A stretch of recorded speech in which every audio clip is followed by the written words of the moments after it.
যে কারণে মোদি, রাহুল গান্ধী, মমতারা সঙ্গীহীন। ভারতের রাজনৈতিক অঙ্গনে দৃশ্যমান দলাদলির পাশাপাশি রয়েছে এক অদ্ভুত মিল। দেশটির রাজনীতিতে বহুল আলোচিত তিন নেতা নরেন্দ্র মোদি, রাহুল গান্ধী ও মমতা বন্দ্যোপাধ্যায় তিনজনেই নিজেদের রাজনৈতিক দলে বেশ সুপরিচিত এবং সফল রাজনীতিক।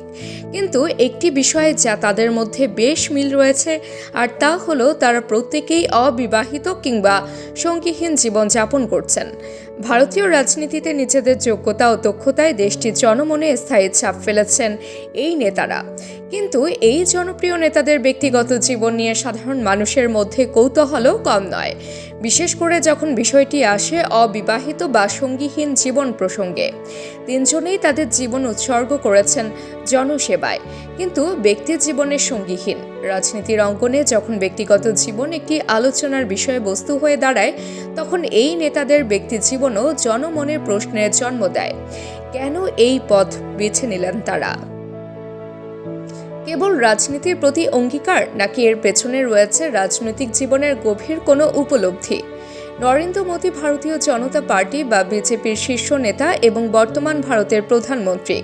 গুজরাটের ছোট্ট শহরে জন্ম নেওয়া নরেন্দ্র মোদী কৈশোর থেকে আরএসএস এর আদর্শে দীক্ষিত। যৌবনের শুরুতে বিয়ে হলেও রাজনীতির জন্য সংসার জীবন থেকে নিজেকে দূরে রেখেছেন। তার মতে জাতির সেবাই যেন তার শপথ।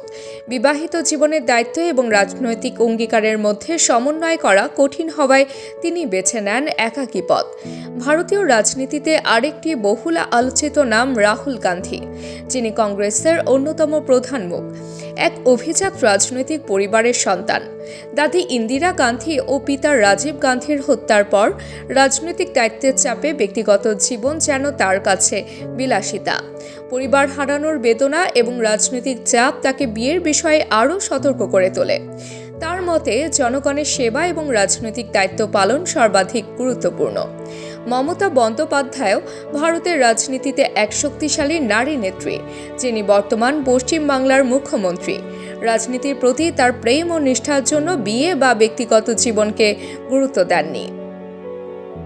বিয়ে বা সংসার করার পরিবর্তে তিনি পশ্চিমবঙ্গের মানুষের জন্য নিজেকে উৎসর্গ করেছেন। তার মতে জনসেবা এবং ব্যক্তিগত জীবনের মধ্যে ভারসাম্য রাখা বেশ কঠিন। ভারতীয় রাজনীতিতে এমন অনেক দৃষ্টান্ত আছে যেখানে নেতারা ব্যক্তিগত জীবনের চেয়ে জনসেবাকে অগ্রাধিকার দিয়েছেন। রাজনীতির কূটচালে যখন সময় ও মনন ব্যয় করতে হয়, তখন ব্যক্তিগত সম্পর্ককে সঠিক গুরুত্ব দেয়া প্রায়ই অসম্ভব। রাজনীতির মঞ্চে ব্যক্তিগত জীবন কখনো বিতর্কের কারণ হলেও এই নেতারা তাদের একক জীবনকে সাফল্যের পথে সহায়ক করে তুলেছেন।